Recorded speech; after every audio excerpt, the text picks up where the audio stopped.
مولانا اعظم طارق شہید رحمۃ اللہ علیہ نے 1988 میں افغانستان کے جہاد میں شرکت کی۔ 1990 کے آخری دنوں میں خوست کے محاذ جنگ پر وقت گزارنے کا موقع بھی مل چکا تھا، اس لیے قلبی طور پر افغانستان کے جہاد سے ایک تعلق اور رشتہ قائم ہو چکا تھا۔ 1991 میں جب خوست فتح ہو گیا تو حرکت المجاہدین کے امیر مولانا فضل الرحمان خلیل صاحب اور کمانڈر مولانا عبدالجبار صاحب کی خصوصی دعوت پر افغانستان کے 3 روزہ دورے کا پروگرام تشکیل دیا گیا۔ پہلے روز مولانا شہید کا بھرپور استقبال یاور کی مشہور چھاؤنی میں بڑے پرتپاک انداز سے ہوا۔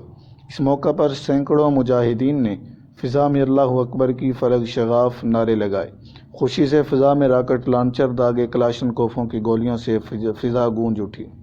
استقبال کا یہ والہانہ انداز بتا رہا تھا کہ میدان جنگ میں قاضی کی اذان اور ہے اور مسجد میں ملا کی اذان اور ہے۔ بقول علامہ محمد اقبال، الفاظ اور معنی میں تفاوت نہیں، لیکن ملا کی اذان اور ہے، مجاہد کی اذان اور۔ امارت اسلامیہ افغانستان سے واپسی 11 جولائی کو جب یہ قافلہ بنو پہنچا تو روزنامہ جنگ لاہور کے پہلے صفحہ پر سرخی قائدین سپاہی صحابہ کا استقبال کر رہی تھی۔ حکومت پنجاب نے محرم سے قبل مولانا ضیاء الرحمن فاروقی، مولانا اعظم طارق سمیت جماعت کے مرکزی رہنماؤں کو گرفتار کرنے کا فیصلہ کر لیا تھا۔ گرفتاریاں آئندہ 24 گھنٹوں میں شروع ہو چکی تھیں۔ قائدین کا فیصلہ یہی تھا کہ کچھ بھی ہو جائے ہمیں واپس جھنگ پہنچنا ہے۔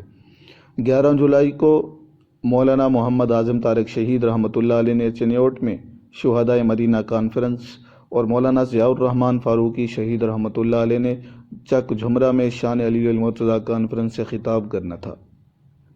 طے پایا کہ ڈیرہ اسماعیل خان سے آگے کا سفر احتیاط کے ساتھ بس کے ذریعے کیا جائے تاکہ جنگ پہنچنے میں رکاوٹ نہ ہو۔ مولانا ضیاء الرحمن فاروقی نے مولانا اعظم طارق شہید رحمۃ اللہ علیہ سے فرمایا، آج میری طبیعت ٹھیک نہیں ہے، آپ چک جھمرہ کا جلسہ نمٹائیں اور پھر چنیوٹ چلے جائیں۔ مولانا اعظم طارق کی گرفتاری۔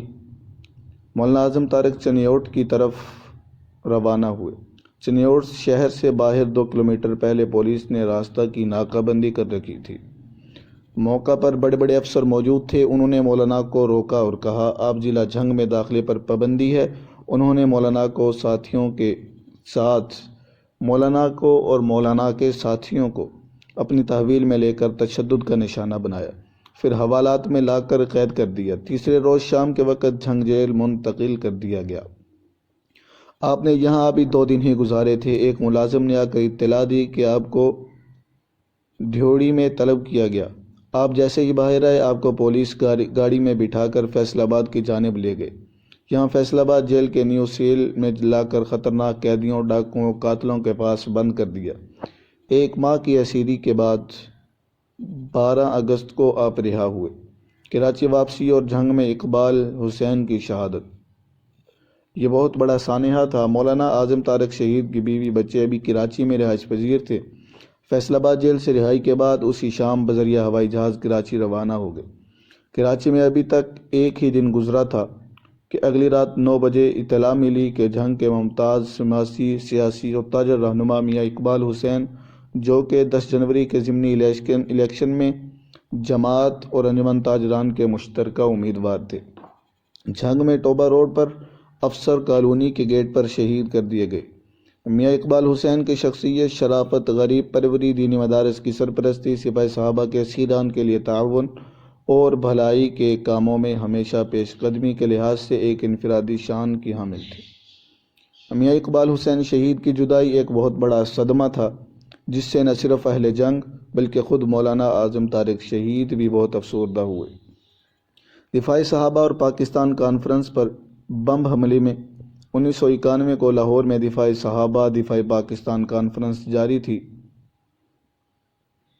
رات کے 12 بج رہے تھے، اچانک کانفرنس پر بم حملوں کا سلسلہ شروع ہو گیا۔ لائٹ چلی جانے کی وجہ سے اضطراب کی سی کیفیت تھی۔ زخمیوں کی چیخ و پکار، شہیدوں کے جسم کے بکھرے ہوئے اجزاء ماحول کو سوگوار بنا رہے تھے۔ ٹیوب لائٹس کرسیوں میں تبدیل ہو چکی تھیں، قناتیں جل چکی تھیں۔ اس موقع پر مولانا اعظم طارق شہید رحمۃ اللہ علیہ ایک منجھے ہوئے قائد کی طرح حالات کو سنبھالنے کے لیے فوراً اسٹیج پر پہنچے۔ مائکروفون ہاتھ میں لیا، یوں گویا ہوئے، سپاہی صحابہ کے ساتھیوں، کارکنوں اور سپاہیوں، آپ کا بھائی محمد اعظم طارق آپ سے مخاطب ہے۔ آپ جہاں جہاں ہیں فوراً واپس لوٹ آئیں، ہم دوبارہ جلسے کا آغاز کرنے والے ہیں۔ تاہم دشمن کو معلوم ہو جائے کہ اصحاب رسول کے سپاہی آج بھی میدان احد کا نقشہ پیش کر سکتے ہیں، کوئی ساتھی خوف زدہ نہ ہو۔ اس وقت مولانا کی آواز میں نہ جانے کیا تاثیر پیدا ہو گئی کہ آپ کی آواز جس کے کان میں پہنچی وہ فوراً بھاگتا ہوا جلسہ گاہ میں پہنچ گیا۔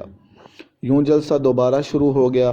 شہداء کی نعشوں اور زخمی افراد کو چند ذمہ داران احباب کے ذریعے ہسپتال میں منتقل کیا گیا۔ اگلے دن لاہور میں دوپہر کے وقت 4 کارکنوں کے جنازے ایک ساتھ مار روڈ پر رکھے گئے۔ ہر آنکھ اشکوں سے تر تھی۔ 9 دسمبر صبح کے وقت جرنیل سپاہی صحابہ مولانا محمد اعظم طارق کو اطلاع ملی کہ آپ کے والد محترم کا انتقال ہو چکا ہے۔